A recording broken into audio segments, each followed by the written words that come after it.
As artes são ciências humanas, já a engenharia é uma ciência exata. Será que as duas podem conversar? Sem os engenheiros, projeto de arquiteto nenhum para de pé. Hoje a gente vai falar sobre materiais, sobre técnicas, sobre soluções inventivas de uma profissão, que é a engenharia, e que faz obras de arte.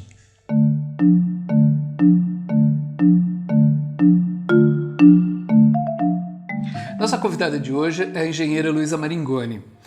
Com uma vasta experiência em diferentes projetos, Elo está à frente da companhia de projetos, né? Um escritório de engenharia muito tradicional em São Paulo, que já trabalhou com vários colegas nossos, vários parceiros, e executou obras fantásticas, como o restauro do Museu do Ipiranga, o Centro de Pesquisas da Petrobras, o CEMPES 2, no Rio de Janeiro, e na Pina Contemporânea, mais recentemente, em São Paulo, e o Hospital Oswaldo Cruz. A lista é muito grande, né? Interessada nas possibilidades de cada material e em soluções inventivas, Elo fala sobre estruturas com muita autenticidade. Seja super bem-vinda hoje ao Betoneira, Elo. Muito obrigado.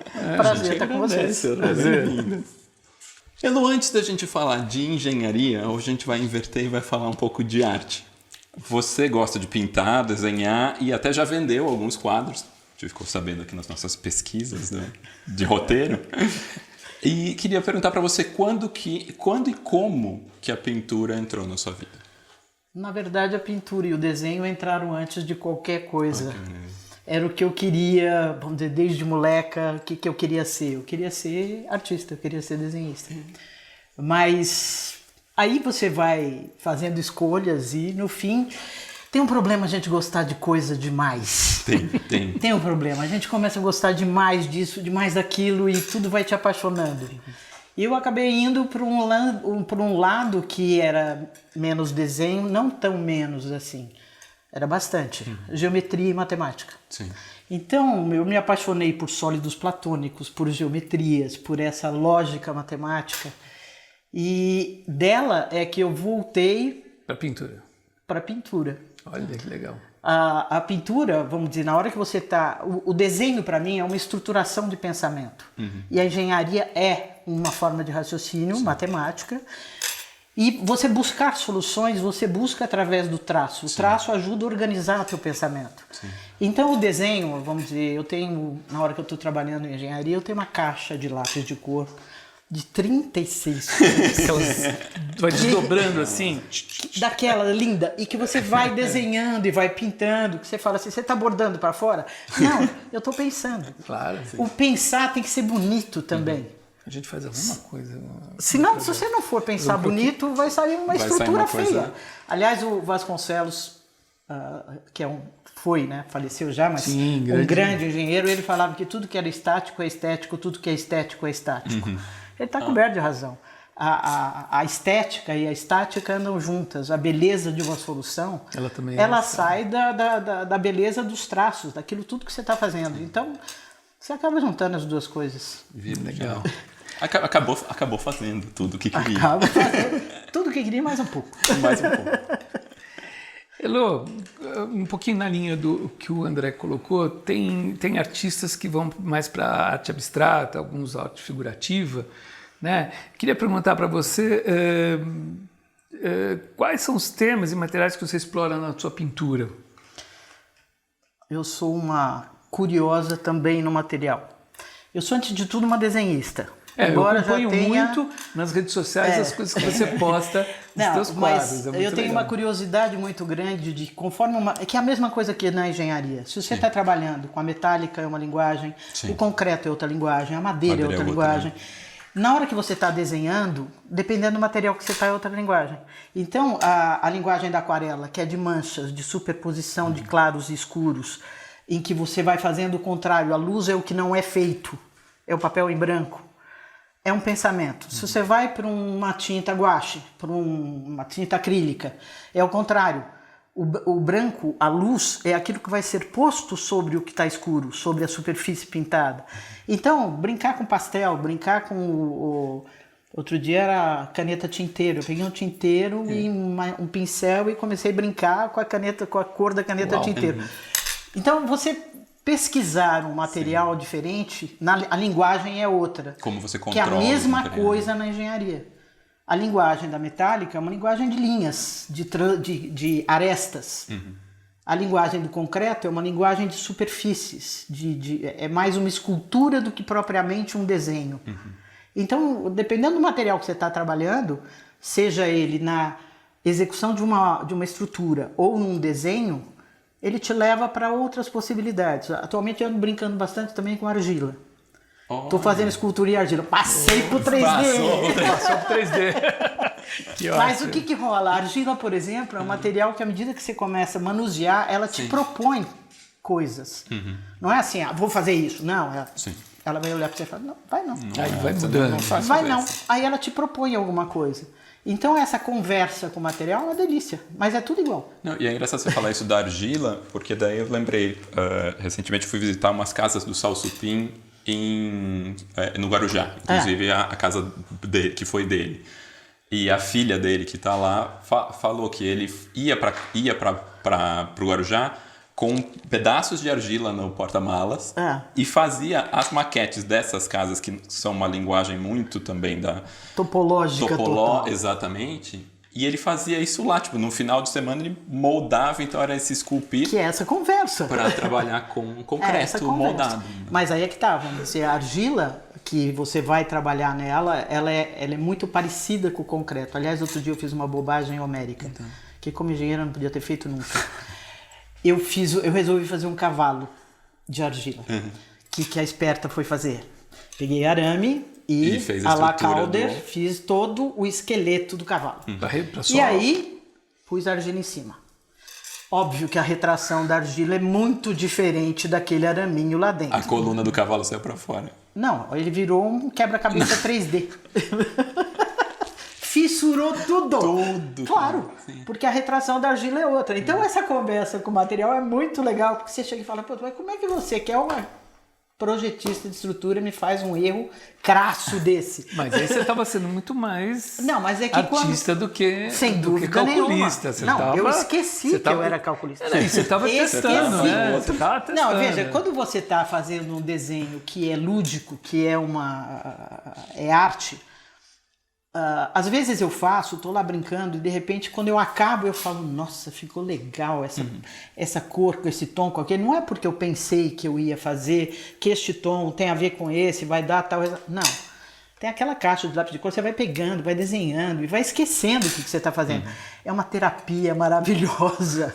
É um tempo que você não está realmente pensando o que você vai fazer. Você vai sentindo o que você está fazendo. Isso vai na argila, isso vai no desenho, isso vai nessa brincadeira. Às vezes é uma droga, né? Sim, claro. Às vezes. Sim. Assim como na estrutura também, às vezes você olha e fala, não rolou. Que coisa. Vou começar de novo. Vou fazer. Mas já aconteceu, por exemplo, de você estar num processo desses, de estar pintando ou mexendo, e de repente te dá uma eureka para soluções da engenharia. Mas tipo, a engenharia nossa, é isso o tempo inteiro. Por exemplo, você falou do Oswaldo Cruz.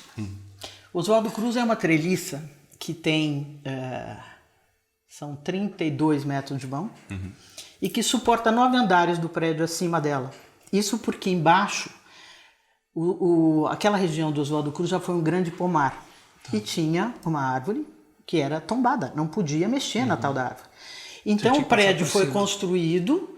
Aqui em cima foi posta essa treliça para que ela ficasse acomodada naquele lugar e ninguém mexesse com a mocinha.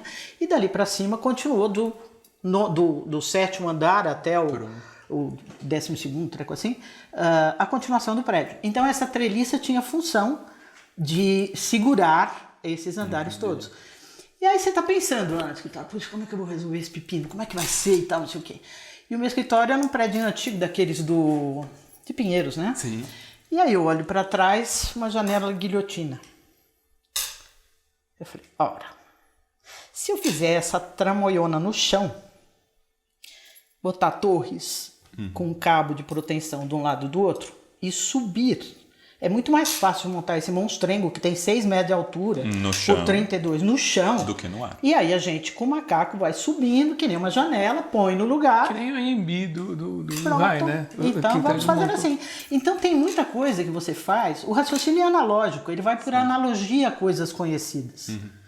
Por exemplo, voltando ao nosso violão. Olha o violão. Tem uma escada no Museu da Língua Portuguesa, do Ipiranga, que é uma escada helicoidal de madeira, que foi feita para que meia dúzia de pessoas descessem ou subissem. Ela hoje é uma escada de fuga, de incêndio. Então ela tem que aguentar o tropel do desespero. Aquele momento de salvem suas vidas. Então vamos lá, como é que nós vamos fazer? Uma escada que é tombada, é de madeira, encaixada, de lamelas encaixadas, aguentar esse tropel. Que força. E aí tô lá pensando, aí eu olhei do lado, tava lá meu violão com 6 cordas. Falei, haha. Se em vez do violão ser chatinho, eu fizer ele circular no miolo dessa hélice, se eu amarrar ele lá em cima e ancorar ele lá embaixo, como a ponte do violão, deixar bem esticadinha, eu posso morder a escada nesses 6 cabos. E ela aguenta o tranco. Ela hoje é um violão circularzão. Dá pra tocar. Dá até pra Foi afinada. E foi afinada. Foi afinada. Foi afinada. Não sei se fizeram em dó, em lá, mas ela foi afinada. Que é muito legal. Mas é isso, respondendo a tua pergunta, de brinquedos, de experiências, é que vêm as ideias para você fazer as coisas. Às vezes você está andando, olhando, sei lá, quantos compositores de música você não conhece que viram um mote ali e saíram fazendo uma canção em cima daquilo. Eu acho que estrutura é a mesma coisa, desenho é a mesma coisa. Você aprende com o que você está vendo, de repente aquilo te dá um insight, você fala, é por ali. É isso aí. Você tá sempre E vai. Então, às vezes você está brincando com o papel por isso que precisa ali, ter vai. repertório. Por isso precisa e não pode ficar aquele engenheiro chato, que arquiteto não aguenta, que só fica fazendo fórmula o dia inteiro. Não, cara, você tem que conhecer, olhar, trocar ideia, se alimentar, porque senão não sai. Se você não se alimentar, não sai. Exatamente. Que mas acho que, bem alimentado. Mas acho que isso é para qualquer... curioso. Isso é para qualquer, acho que profissão, qualquer coisa. Né? Se você não tem repertório, se você não abre o teu campo ampliado de você cultura, vai fazer a mesma coisa. Você vai fazer a mesma coisa sempre. E vai fazer uma coisa meio limitada, né? Sim, você não vai achar soluções diferenciadas para aquilo que você está querendo. Isso né? aí.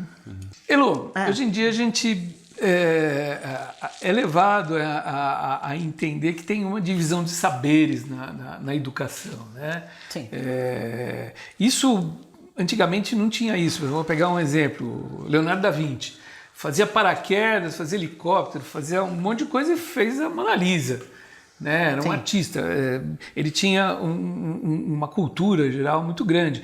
E também vários outros. O Gaudí, por exemplo, era um arquiteto, era engenheiro, calculava suas próprias coisas.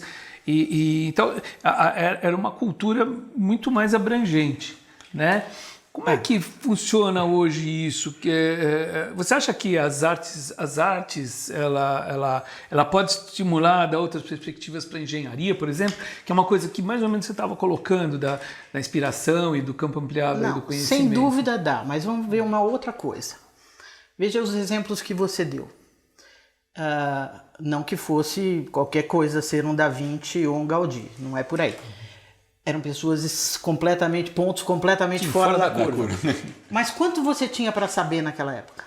E quanto você tem para saber hoje? Sim, é muito. Então, o que a gente precisa saber hoje para poder, por exemplo, fazer uma estrutura de uma arquitetura topológica. Bom, primeiro que naquela época nem se pensava no topológico, era tudo dentro da geometria euclidiana clássica. Sim. Hoje você chega, por exemplo, com um Bilbao, alguma coisa do gênero, como é que você vai resolver isso? Você vai ter que ter um grau de conhecimentos mais profundos para poder ir atrás da ousadia do que a arquitetura te propõe, do desafio que ela te propõe. Os materiais mudaram muito. Então, se você antes fazia uma igreja como a Sagrada Família com espessuras de pedra suficientes para aguentar o peso daquelas torres, aquela inércia toda. Hoje é o contrário. Nossa, eu preciso desse espaço interno, a parede tem que ser isso. Eu estou trabalhando com concretos parede, com elementos, já fibra de carbono e um monte de coisa. Quer dizer, hoje você tem que conhecer profundamente muita coisa. Sim. Mas eu acho que tem uma interface entre elas que está sendo deixada de lado, sim. O que eu quero dizer com isso? A especialização leva o cara... O excesso de especialização... embota também, faz né? com que não tenha... Tá deixando uma lacuna aqui no meio que está se voltando um pouco atrás. Por exemplo, hoje você tem dentro da Poli e da FAO, você tem o curso FAO-Poli. O que está tentando fazer? Juntar de novo esses saberes. Não quer dizer que todo arquiteto tenha que entender de engenharia, nem todo engenheiro tem que entender de arquitetura, mas nós temos que formar um grupo que entenda os dois. Sim. Porque esse diálogo, ele é necessário, ele é obrigatório. Você mesmo brincou que não saia nenhuma obra, ficaria de pé. E ao mesmo tempo que se você falar, então deixa os engenheiros fazer a obra, vai ser feio pra caramba. Porque vai faltar toda aquela parte de arte, estudo de história. Por exemplo, é um absurdo. Você faz engenharia e você sabe que a gente não tem nem história da engenharia. Isso que eu ia perguntar. Não tem história no curso? Necas de Catibiribas. Ou você vai atrás por uma curiosidade, você se interessa, você vai ler, você vai buscar. Você não tem literatura, você não tem artes plásticas, você não tem filosofia, você não tem música, você não tem nada disso. Só tem a parte Você tem a parte exata. E a história da engenharia é maravilhosa, né? Sim, assim, porque é mesmo uma história da humanidade, né? Não, e veja, essa divisão engenharia e arquitetura veio muito depois, porque na origem é a mesma coisa. Você não faz só a concepção sem a execução da obra. É só um desenho, é só um papel colorido. Quer dizer, você pensar numa arquitetura, você está pensando em algo que vai ser construído, vai ser executado. Quando você pensa em iluminação, nos espaços, nos vazios, o arquiteto tem que pensar no vazio, tem que pensar na casca, tem que pensar na luz, que a casca para, tem que pensar na temperatura, tem que pensar no lugar onde aquilo está. A que serve, a que veio, o que vai prestar. Então, por exemplo, quando alguém fala arquitetura é arte, não, arquitetura tem arte, ela não é arte. Olha, isso é uma boa Ela tem arte, mas ela tem uma função prática, ela tem uma função de uso, ela tem uma função de proposta no contexto das cidades, do uso, que não é só arte. Ela tem não vamos falar utilitarismo porque é feio, mas ela tem que ser útil. Mas ela, sim, pô, você vai fazer um prédio para quê? Então você é escultor, não é um arquiteto. Então você tem essas duas coisas. Ao mesmo tempo que na engenharia, vamos dizer, você trabalhar com a possibilidade de como é que eu vou executar isso. Como é que isso vai se tornar real? Bom, se eu for dar um outro exemplo do que a gente tem que fazer, por exemplo, então vamos falar, por exemplo, do Museu da Língua Portuguesa. O Museu da Língua Portuguesa, por exemplo, era um que você tinha que manter por questões de tombamento do edifício, etc. e tal. Você tinha que manter a volumetria do espaço, falando mais das coberturas. Mas não tinha a menor necessidade de repetir o que foi feito 100 anos atrás, que era simplesmente uma cobertura que tinha ali embaixo escritórios da ferrovia e etc. e tal. A partir do momento que aquilo passa a ser um espaço expositivo, olha, veja o nome da coisa, espaço expositivo. Então não interessa, mas tem aquele monte de traves de madeira compondo as treliças ali, porque eu preciso de espaço. Sim. Eu preciso do vazio para que o arquiteto possa ali expor o que era a museografia, usasse esse espaço para alguma outra coisa. Então vem a proposta de criar uma estrutura mais translúcida para poder, mesmo que ela esteja ali, ela não ser tão presente. Sim. Então esse tipo de coisa é algo que você tem que ir trabalhando junto com os outros saberes, com as outras coisas. Não dá para você separar e falar assim, ó, engenharia daqui para cá, arquitetura daqui para lá. Sim. Então, tudo junto, misturado. Não, eu vou muito usar isso do tem arquitetura, tem arte, porque é muito bom. Porque eu sempre entro nessa discussão, é arte, arquitetura é arte, mas a arquitetura tem arte, isso é tipo... Tem. Só você mesmo para pôr para esses Elô, falando agora da companhia de projetos, que ela existe desde 1990 e trabalha na área de projetos de estrutura. E uma das ideias do escritório era encontrar o melhor material para cada projeto. Estamos falando, né, de... Conta um pouco para a gente o que mais te atrai agora, trabalhando com estrutura. Olha esse, hein? Metaleira. Deixa eu te contar por que a metaleira. Talvez porque eu seja mais desenhista do que pintora ou escultora. E daí a linha, o traço. É a linha, é o traço. E também tem uma sem vergonhice. Opa, vamos lá. Vamos lá. Por que eu vou fazer uma coisa que meio mundo faz, se eu posso fazer uma que poucos fazem? Então, na verdade, vamos dizer, eu tenho ali... E tem mais uma coisa também. Tem muita coisa. As escolhas não são bobas na vida da gente. Meu pai foi quem me trouxe para engenharia. Eu estava lá fazendo a minha matemática, estudando funções holomorfas. Olha aqui. Sabe o que é isso? Não faço a mínima Cálculo ideia. diferencial com número complexo. Pra você imaginar só o tamanho da encrenca. Seu pai foi dar uma força para você estava passando E por aí uma barra. ele chamou e falou assim, eu precisava de uma ajuda aqui e tal. Ele tinha um escritório de Ele tinha um escritório de engenharia. Eu precisava de uma ajuda aqui e tal. Essa época o escritório dele era em casa. Sei. Tinha ele e um desenhista. Eu falei, rapaz, eu não entendo lufas desse negócio. Ele falou, você não sabe o que é integral derivada? Eu falei, claro que eu sei. Eu falei, então lê esse livro aqui, me deu um livro de resistência dos materiais. Para quem estava fazendo aquela complicação, eu lia como se fosse romance.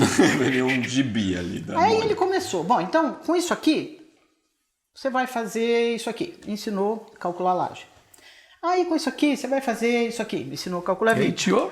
E foi indo. Você pra... Aí no dia eu fiz isso, no dia eu fiz isso, no dia eu fiz isso. Aí ele me levou um dia para uma obra. Uma obra, olha. Falou, você está reconhecendo isso aqui?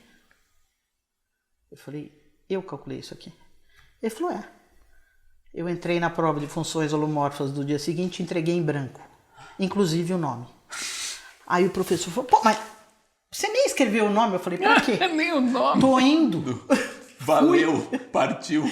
Parti. A concretude do pensamento me fascinou. Que massa. Sim. Então o fato de que você Materializar pode aquilo, abstrair, fazer mil geringonças na cabeça e de repente isso se torna uma coisa tocável, tangível. É sensacional. O prazer que te dá chegar depois que você resolveu aquela encrenca toda, falar, ai, Cacilda, vai dar certo esse negócio.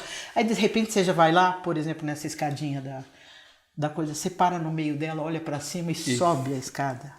É uma emoção, é um negócio delicioso, como deve ser para um arquiteto, depois de bolar toda uma obra, você entrar e ver aquilo, ficou demais, ficou legal.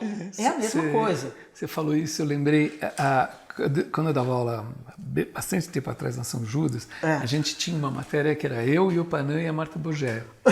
E a gente falava de arquitetura, de arte e de estrutura. Sim. E a gente fazia os alunos criarem, por exemplo, uma ponte, uma passarela e passar por cima dessa ponte.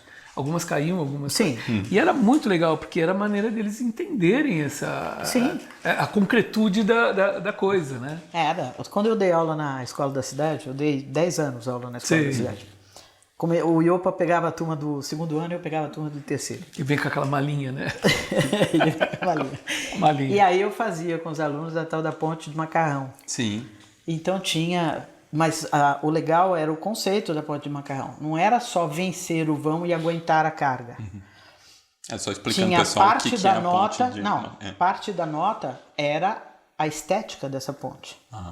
Parte da nota ela era ser dimensionada para o que foi pedido. Não adianta você fazer um gigantão que aguenta um absurdo, fica um trambolho. Gasta a minha aguentou 60 quilos em cima. Mas daí eu pedi 6. Sim. Por que você está gastando coisa a mais? Então tinha essas questões, né? Da gente ia fazendo os ensaios, tal, mas tinha a nota de aproximação do pedido, ou seja, você não gastou nem mais nem menos. Chegou lá no ponto. Chegou onde devia chegar, mas tinha a questão estética da ponte. Você também fazia uma ponte feia pra caramba, aquela treliça que todo mundo faz, meu filho. Aí não precisava de eu estar junto, né? A gente... Estamos aqui pra... Então tem essa questão de você ter a concretude, mas a estética tem que estar ligada a essa concretude. Sim. Então, na hora que você fazia isso que você está falando, de estar misturando a arquitetura, a estrutura, o conceito, a realização, e o cara vê que aquilo ficava uma torcida, porque a gente ia pondo a água, garrafinha d'água, pezinho de pesca. A Vai gente testando, né? Pegava e ia, porque as gramas iam nos pezinhos de pesca. Colapsava. Até colapsar. E ficava na torcida. Onde você acha que vai? Tal, não sei o quê. Mas era o entendimento daquilo como ia funcionar. Então a concretude é super importante, mesmo na matemática. Você associar toda essa questão de abstração matemática a um conceito, alguma coisa que você possa estar vendo e... isso aqui é isso. Isso é um... É uma forma de você... A similaridade, a analogia é a tua primeira forma de raciocínio. Sim. Até aqui deu certo. Deixa eu ver se daqui para frente vai. Então o experimento vem de você já ter feito ou aprendido com outro.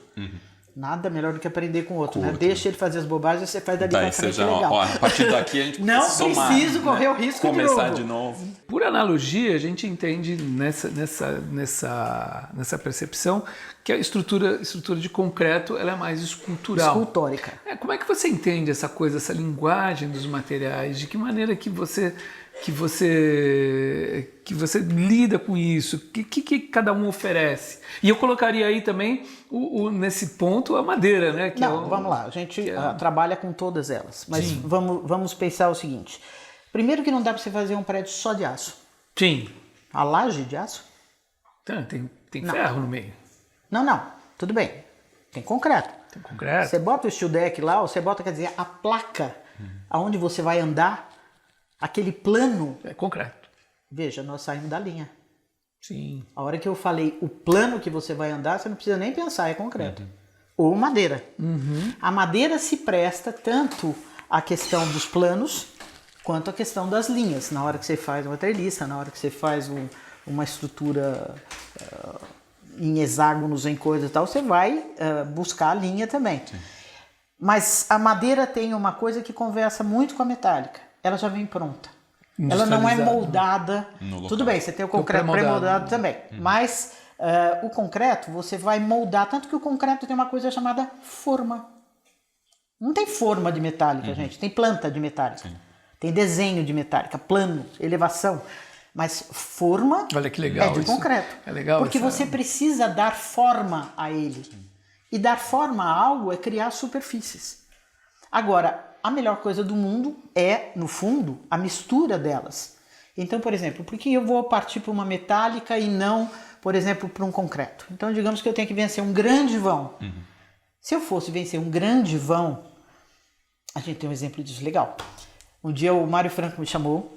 Oi, Elô. Grande Mário Franco. O Hilton está querendo cortar 2 pilares da garagem, que era a modulação 7,5. 7,5 3 carros, né? Tudo. Porque ele quer um ballroom que tenha 15 metros de vão. Então ele quer juntar esse quer tirar esse pilar aqui do meio. Quer tirar esse e esse. Os 3 vizinhos aqui. A questão é que mesmo tirando e quebrando a laje de baixo, para o pé direito ficar duplo, uma viga em concreto teria uma altura que não atende o pé direito ao pé direito do ballroom. Você não quer pensar numa solução metálica? Vou contar para vocês que foi a primeira estrutura metálica protendida do Brasil.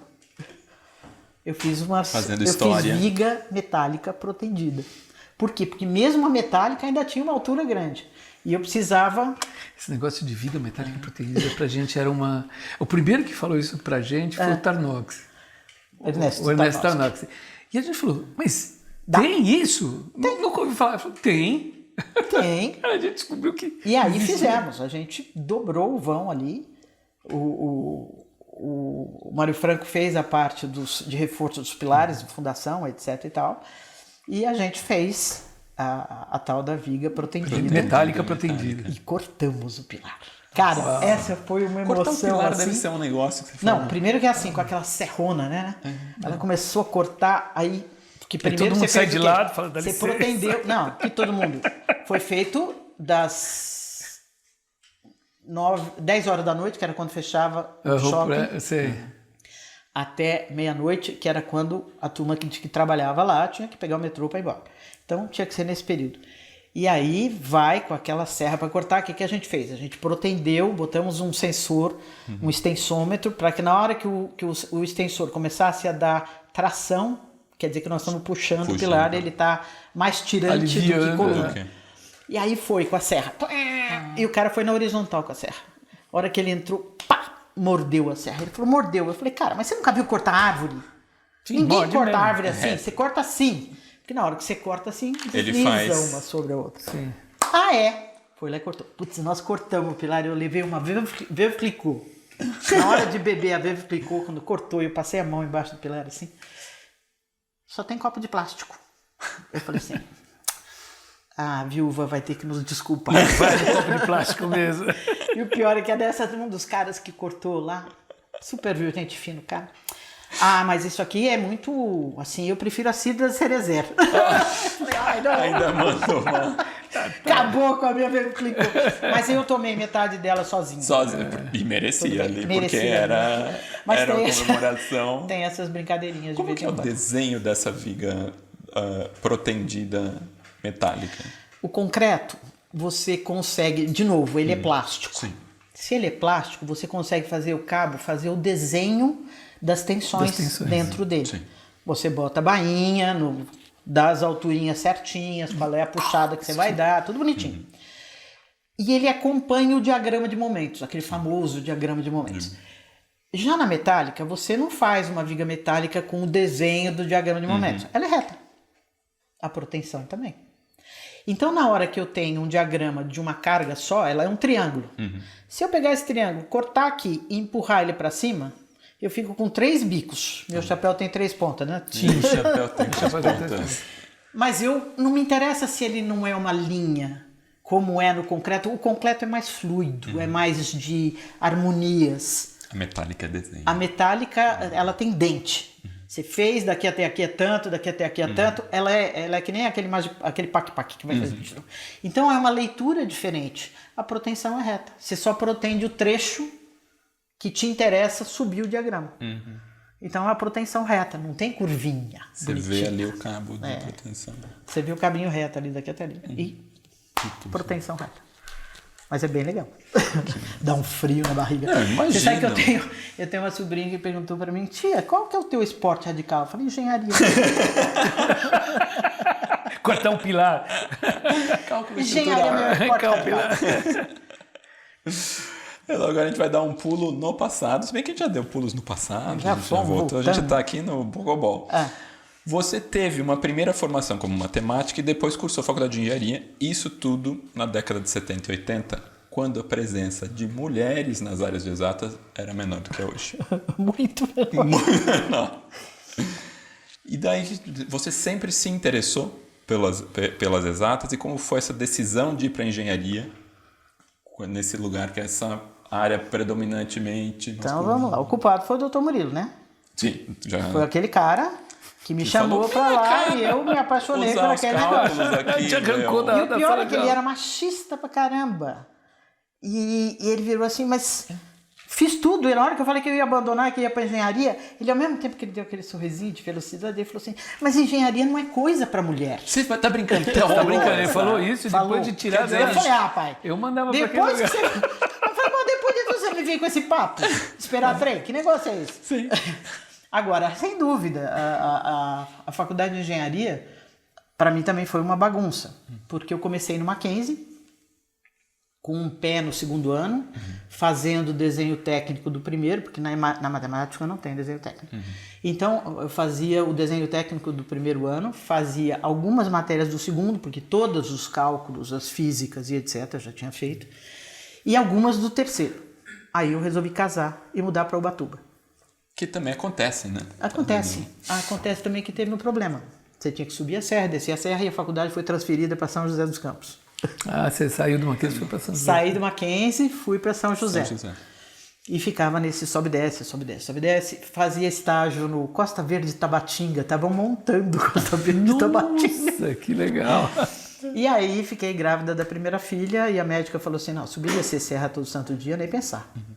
Isso não é saudável para uma gestante. Essa mudança de pressão, né? Acho melhor você trancar a faculdade. Eu falei: não, acho melhor eu mudar de cidade. Vamos resolver de outra maneira. Aí terminei a faculdade em São José. Mas sempre foi essa mistura, e em São José era uma faculdade muito engraçada. Que a gente dizia que não eram 7% de mulheres, eram 7%, eram 100 homens e 7 mulheres. A única vantagem nossa é que a diretora da escola era uma mulher também. Olha que legal. E era muito engraçado que dessas 7 e a diretora, 3 estavam grávidas e a diretora. Então a gente falava para os colegas: cuidado, que isso pega. É uma epidemia. Não, sempre foi. É um meio masculino, sem dúvida alguma.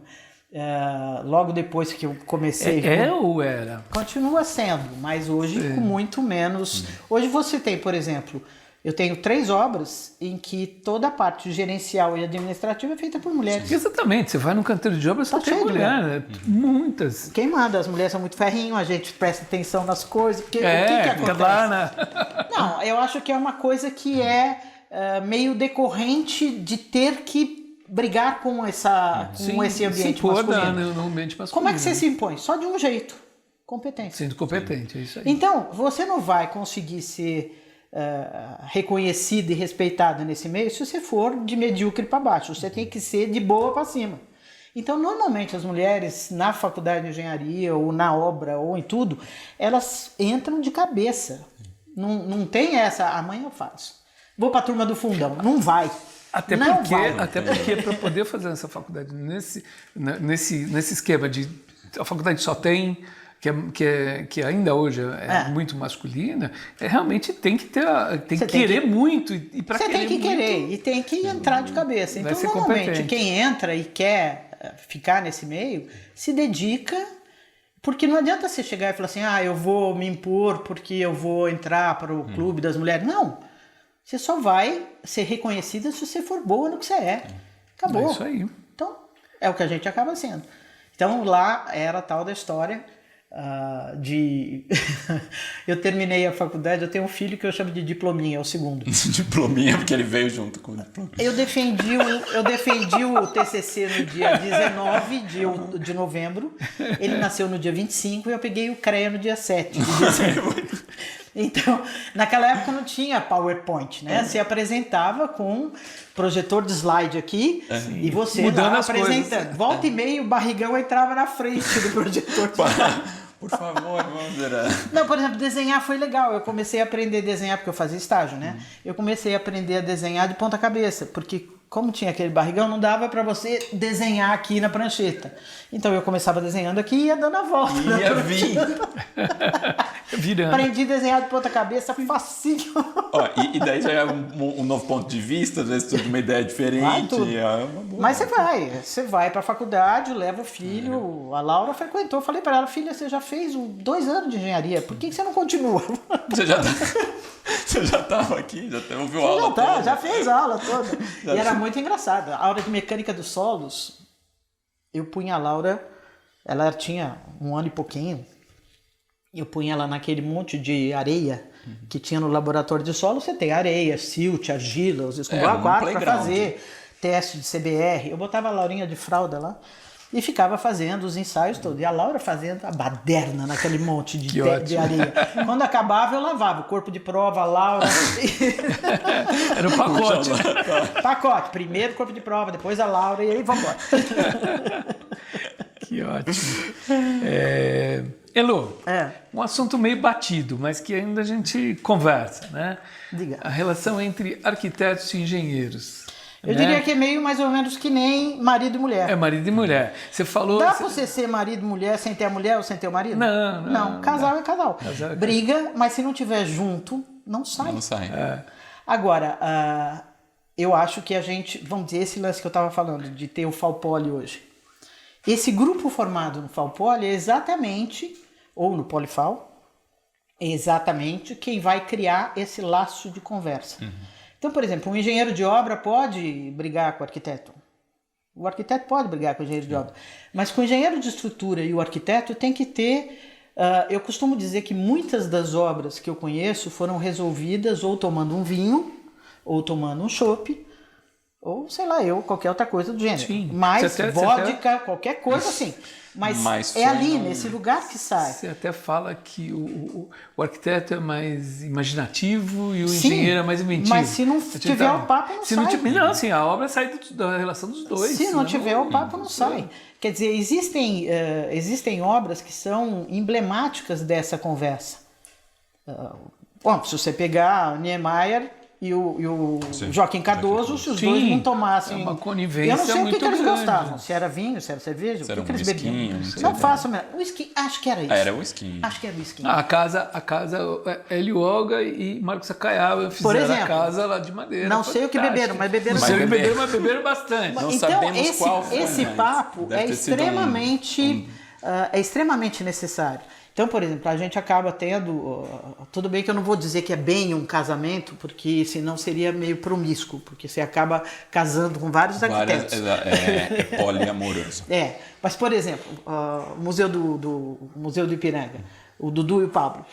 São dois caras que a gente... aí. Era ali ainda tem uma homenagem Ainda a tem um Troy. Mas a gente, na hora que sentava, por exemplo, o dia que eles inventaram que tinham que ter na entrada do museu, que tinha que ter lá atrás a laje cubeta, O tinha que tirar o fundo para entrar a luz. Eu falei, cara, aqui não. É o lugar onde eu tenho as maiores tensões. Sim, onde tu descarrega lá. Vocês estão me quebrando a perna aqui, não Vocês vai estão me dar. quebrando literalmente. Não, Elu, mas olha, tem que ter, porque ali vai entrar uma luz assim, que vai fazer assado, que vai fazer frito. Ai, tá bom.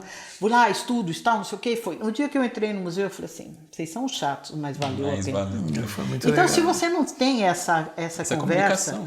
ou, por exemplo, no Museu da Língua, que foi o papo com o Pedro, Pedro Mendes da Rocha. Cheguei pro Pedro, o Pedro falou, pô, a gente precisava de espaço. Eu falei, posso propor uma cobertura? Ele falou, pode. Aí fui lá, desenhei a cobertura e mostrei para ele. Ele falou, demais, vamos fazer assim. Então, essa conversa é super importante. Sim. E essa troca de aceitar o que o outro propõe, às vezes você não entende direito por que é, mas ele sabe o que ele está propondo. Não é uma frescura.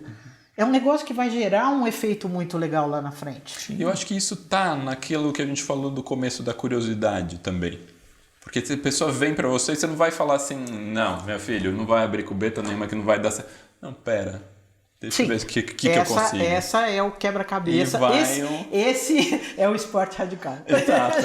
Sim. Esse é o frio na barriga. Tá ali. Então, na hora que você vem com essa coisa de um te desafia e o outro não, eu às vezes faço a comparação, por exemplo, se você for pensar na história de construções, etc e tal, você vai ver que o negócio é cíclico. Tem horas que o arquiteto, lá para trás, tá, é extremamente conservador e que, por exemplo, o nosso amigo Nervi descobre o ferro-cimento. Ele fazia tudo também, né? Barba e cabelo. Sim, fazia. Mas vamos lá. Ele experimentava, ia atrás. Então ele puxou dentro do... Estou falando ele não como engenheiro, mas como processo construtivo, executivo, detalhamento. Ele puxou uma novidade. Sim. Aí o arquiteto engloba aquela novidade e puxa uma outra. Aí dessa outra, a engenharia puxa outra. É que nem crescimento da gente. Primeiro cresce o osso, aí o músculo estica. Aí o músculo puxa, o osso cresce. E aí você vai crescendo. Essa coisa do crescer é a provocação de um ao outro, do outro ao um. Não é só um que está sempre puxando. Você vai alternando. De repente surge um material diferente. Aí que o cara chega e fala assim, ai, tô louco para usar esse material. A proteção foi um treco desse. Sim. Então, por exemplo, vamos falar do MASP de novo. Sim. Mas vamos falar do Figueiredo MASP Ferrari. da Figueiredo Ferrari. Que na verdade o cálculo ali não era Figueiredo. Era Lourenço Castanho. Sim, que era do Figueiredo. Não, a Figueiredo Ferrari está falando da empresa. Eu estava falando do escritório, não do... Mas o que eu quero te dizer é o seguinte. Naquele momento, não era só aqui que se pensava em proteção. A proteção era uma novidade no mundo inteiro. O Figueiredo aprendeu a falar alemão só para poder falar com os caras de lá e os daqui, mas na mesma linha. Não é que ele copiou o que estava lá, ele até patenteou coisas de proteção. Então, era uma coisa que estava acontecendo no mundo todo. E era o quê? É uma novidade construtiva, de forma de construir. Você não está vendo aquilo não é arquitetura, você não está vendo os cabinhos lá dentro. Não. Mas aquilo permite a ousadia do vão. Então, é um puxando o outro e o outro puxando um. Quer dizer, essa coisa que é ao mesmo tempo provocação, uma sinergia, né? Rivalidade. Eu vou fazer amigas isso, e rivais. Vou fazer isso melhor que você. Vou te provocar. Então existe essa troca, mas ela é uma troca saudável. Ela não pode ser uma troca de briga. Ela é uma troca de... Ela não pode impedir que as Ela é uma coisas troca de aconteçam. crescimento, que eu acho que é bem importante. Geralmente assim. um vai tensionando o outro, puxando o outro. Um pra puxa, chegar... aí vai o outro, aí vem o outro, vai o outro. É muito... É bem essa coisa assim. Muito bom. falando em trocas, falando em crescimento, vamos falar agora de alguns projetos específicos do escritório, entrando no que a gente já está falando aqui, que é o Museu do Ipiranga, que é um edifício tombado, considerado patrimônio histórico, municipal, estadual e federal. O nosso maior medo é que ele, em vez de tombado, fosse caído. Fosse caído, quebrado.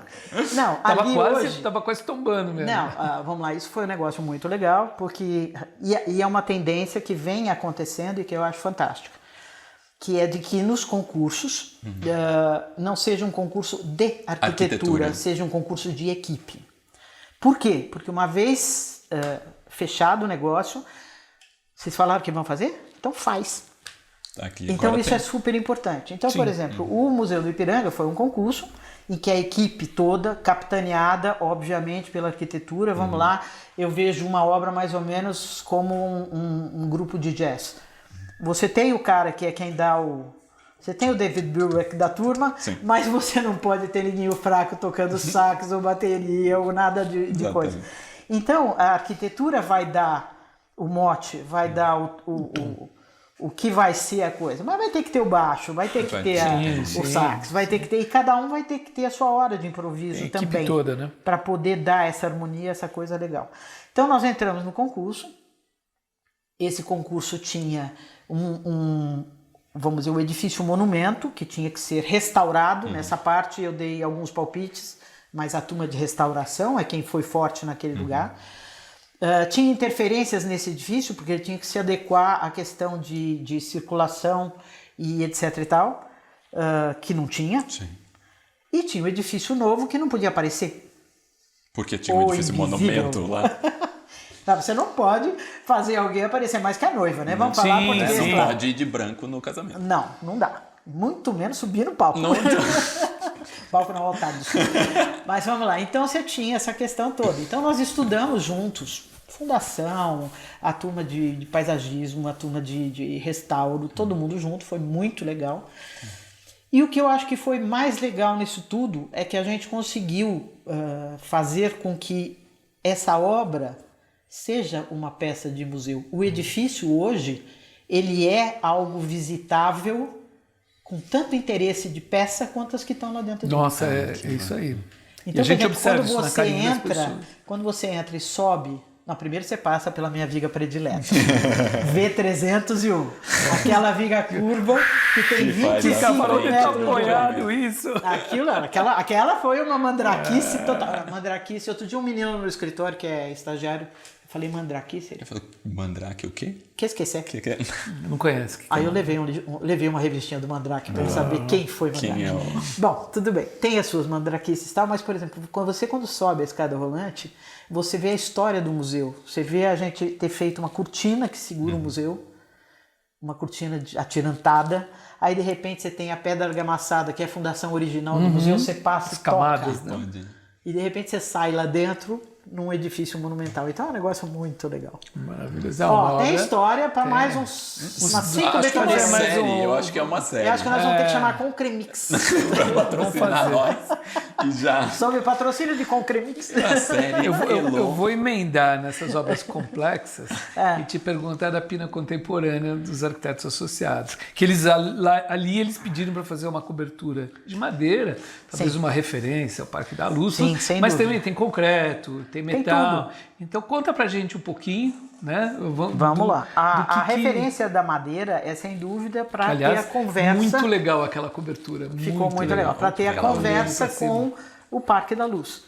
Então é a referência às árvores, a questão do Parque da Luz, essa cobertura em madeira, e que tem, pela questão de ser lamelar, ela cria essa transparência, esse sombreamento que se assemelha à copa de uma árvore. A copa de uma árvore. Você tem aquele ambiente que é o ambiente do café e daquele grande terraço com vãos que não dava para ser em concreto. E você tem a parte subterrânea que tinha que ser em concreto.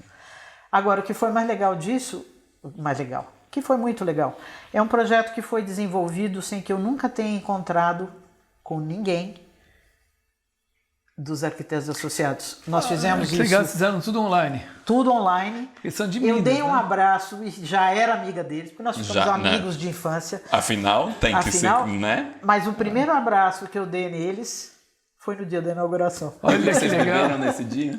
Hã? O que vocês beberam nesse dia? Ah, foi cerveja. Foi cerveja. Mas bebemos cervejinha ali. Mas durante o tempo nos prometemos várias.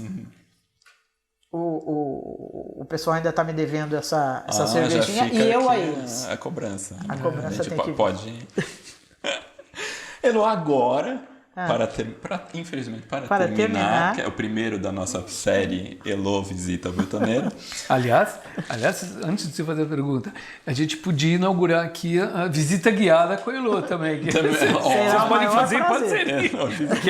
Já montam. Ela vai contando a parte da estrutura, os bastidores da estrutura. Não, e Elo já fez isso com o Marco Artigas no Arquitetura Paulistana. Essa aula Desculpa. Não, que isso. Vocês estão trabalhando no edifício MASP. Agora é MASP Bardi.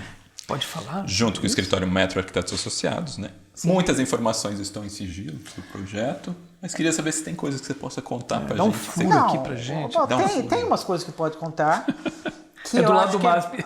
Não, além de ser do lado do MASP... Não sei se vocês sabem, fica na Paulista. Não, tem coisas que não dá nem para esconder. Sim. É porque no lugar que tá, não dá nem para esconder. Então, o que você tinha ali, vamos dizer, é uma coisa que é bem legal, a transformação da cidade é um negócio bem interessante. Né? Você tinha ali o Dumont Adams, que era um edifício residencial. Em 2012, ele foi reformado com o projeto do Júlio Neves para se tornar o Vivo MASP, que foi feita aquela torre, aquele mirante lá em cima, mas com um núcleo de concreto, que é quem segurava essa torre lá em cima. E a Metro, quando entrou para fazer agora o MASP Bardi, precisava de algumas coisas que ela falou, em primeiro lugar, eu não posso fazer uma galeria expositiva que tenha um núcleo de concreto bem no meio, dividindo tudo. Não dá. Não posso fazer uma galeria de arte com um pé direito de 3,20 metros. Não, piso a piso, 3,20 metros. Seja de menos de 3. Pé direito menor que 3. Como é que eu vou botar uma obra de arte aqui com pé direito? Ela vai entrar assim. Não vai dar. Mas tem um problema. Não cabe mais uma estaca na fundação. Nossa. Por quê? Porque já tinha sido feito. A original era em tubulões, aí foi feito estacas já tinha rolado uma estaca para fazer um festival daquele negócio e agora nós temos que fazer outro. Então a questão e me chamaram para isso, como é que a gente torna viável tirar esse núcleo do meio? Então a grande mágica de estrutura foi, para tirar esse núcleo do meio, eu vou botar um núcleo aqui do lado. E vou criar travamentos nas fachadas disso. Outro, o prédio foi feito para ser residência. Sim. A carga é de 200 kg por metro quadrado, mais parede, que dá 300. O museu precisa de 500. Então o que nós vamos ter que fazer? O concreto é lindo, mas pesa. O peso de uma estrutura de concreto vai de 700 a 800 quilos, 850 quilos por metro quadrado. O peso morto. Para ele poder carregar o peso vivo. Não é só o peso dele. Então próprio. ele pesa 800 para carregar 250, 300. A metálica faz o quê? A estrutura de aço mais a laje, que é de concreto, vão pesar 375. Tá bom, então nessa eu já lucrei a diferença que eu precisava. Sim. Os 250 quilos que eu precisava, eu já aliviei transformando o aço para coisa. E a outra questão, o que nós vamos fazer? Aí o Martim falou, dá para fazer um andar sim, um andar não, um andar sim, um andar não, um andar sim. Eu falei, dá. Mas como é que nós vamos fazer isso? Eu falei assim, eu vou engessar o cotovelo do pilar. Faz um capitel, não? Não, é uma engessada mesmo. Sim, dá uma engrossada. Engessei aqui para o pilar não fazer essa quebradinha. Então, esse andar fica metálico, aqui eu engesso o cotovelo do pilar, aqui eu faço o outro e vou fazendo, sim ou não. Só que nós temos que estudar como é que a gente vai fazendo isso. Primeiro sobe o núcleo, aí você vai fazendo metálica, demolindo, metálica, demolindo, metálica, demolindo. Então ele foi demolindo de cima para baixo e construindo o que substituía o que estava ali. Então foi uma obra, está sendo uma obra extremamente interessante no sentido de viabilizar toda essa troca. Sim. Nós estamos fazendo uma plástica na mocinha ali que não na mocinha não, no mocinho, né? E é muito legal porque a gente vê que cada vez, todas as obras que nós estamos falando aqui são são reformas, são revitalizações, são restauros. Eu estou virando geriatra de prédio. Exatamente, mas não é, isso é uma coisa mundial. Hoje em dia está se pensando muito mais em revitalização, em você não demolir pura e simplesmente, você pegar aquilo que dava, que era uma pré-existência, e fazer daquilo uma outra coisa. Sim. Isso, assim, mundialmente isso está sendo feito. Sim, a questão da gente gastar menos. Também aquela mania do bota tudo no chão e vamos fazer de novo, sem dúvida vai mudando. Mas o estudo de como fazer isso é uma coisa bastante delicada. É maravilhoso. E que tem que ir junto não só a concepção arquitetônica, que é o primeiro... O Martim, quando me chamou, já sabia que ele queria tirar aquele núcleo lá do meio. Ele falou, aquela moça que cortou os pilares ali. Pode tirar, já que eu não quero. E quero um sim ou não, sim ou não, sim ou não. Tá bom. Você consegue fazer isso? Então é o que eu te digo, a invenção foi dele. A viabilização do pensamento dele tem que ser de engenharia. E os coitados de quem está construindo estão lá, comendo pouco de abaço. Coitados não estão recebendo. Olha o que você inventou de fazer. Vem aqui que a gente quer conversar. Então, acabou que a gente tem, em obras desse tipo, você acaba participando muito mais do que em outras obras. Que você entrega o projeto e fala, faz aí. Nessa não dá. Nessa não dá. Não, participar. Eu acho que qualquer obra que tem uma reforma assim, você precisa participar muito. Precisa. Mas é uma obra super interessante. Nossa, que legal. É uma obra bem interessante. Que aula, hein? Fogo. Elô, como é que a gente agradece você? Porque sério, você sabe que eu adoro tagarelar. Mas você falou, vamos fazer Elô 2, Elô 3. Elô 2, o retorno. O retorno. Porque acho que você tem muita coisa para falar pra gente poder tem história pra fazer o que a gente mais gosta de fazer, ficar contando história aqui. Não, e tem uma coisa que eu acho legal de contar história e que a gente falava que faz falta na faculdade de engenharia. Sim. Você quando conta isso, as coisas legais que você faz, o prazer que é fazer arquitetura, fazer engenharia, é uma forma de você motivar quem ainda não sabe, quando fala assim, engenheiro é aquele cara chato que anda com a maquininha de calcular na cinta e só fala aquele engenheirês chatíssimo. Não é assim. Não, isso também já nessa tá mudando. Você tem que... E outra, que quando alguém te conta, por exemplo, sei lá, a proteção da tal da viga. Sim. Aí, de repente, vai ter um engenheiro que vai estar assistindo a gente e vai falar assim, então dá pra fazer isso? Não, eu vou atrás, quero saber. Deixa eu ver como é que foi. Porque é isso, você aprende vendo o outro. Claro. Sim, você saca um monte de coisa olhando a obra do outro. Mesmo, por exemplo, o arquiteto não tem tal da obra de referência, que vocês vão atrás de referências. Sim. Pô, é se alimentando de coisas feitas que você pega aquilo, antropofagicamente digere e bota pra fora. Bota pra fora, muito bom. A engenharia é a mesma coisa. Tem que ser igual, quer dizer, você tem que aprender com o outro, ver que solução foi dada e a partir dali você ir para uma solução nova. Muito legal. É isso aí. Muito obrigado. Foi um prazer. Elô, querida. Elô. Muito obrigado. Eu vou dar um abraço ainda. Mas eu queria agradecer muito isso, assim, acho que foi um dos episódios... Já está um preferido aqui. Foi muito gostoso. Mas te agradecer também, não sei se eu acho que eu nunca tive a oportunidade de falar para você, mas até a Ana estava perguntando se você já se conhece. Sim. Quando eu voltei de Portugal para trabalhar aqui, a Elô foi a primeira complementar que eu conheci, que a gente estava fazendo mais do que complementar, a obra do Iguatemi de Campinas. Sim. Né, no Viva Arquitetos com a Milene. E eu lembro que aquelas reuniões quase que me... Tipo, você tem essa decisão, mudar de país, a coisa não deu certo, vai para outro lugar, não sei o que, você está numa fragilidade ali de... E essas reuniões com você, assim, eram coisas que me faziam me reapaixonar pelas coisas, assim, tipo, você crescer essa curiosidade de novo, ver... Então foi...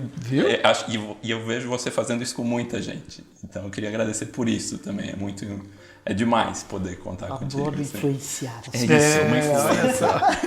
Uma influência. Obrigado, velho. Muito bom. Muito obrigado. Então, tá bom. Obrigado a todos. Equipe Betoneira. Apresentação: Marcelo Barbosa e André Scarpa. Roteiro e direção: Lívia Piccolo. Filmagem e fotografia: Kiko Médici. Captação de áudio, edição e finalização, José Barrichello. Identidade visual, Flora Canal. Redes sociais, Ana Mello. Trilha sonora de abertura e final, Mário Cap.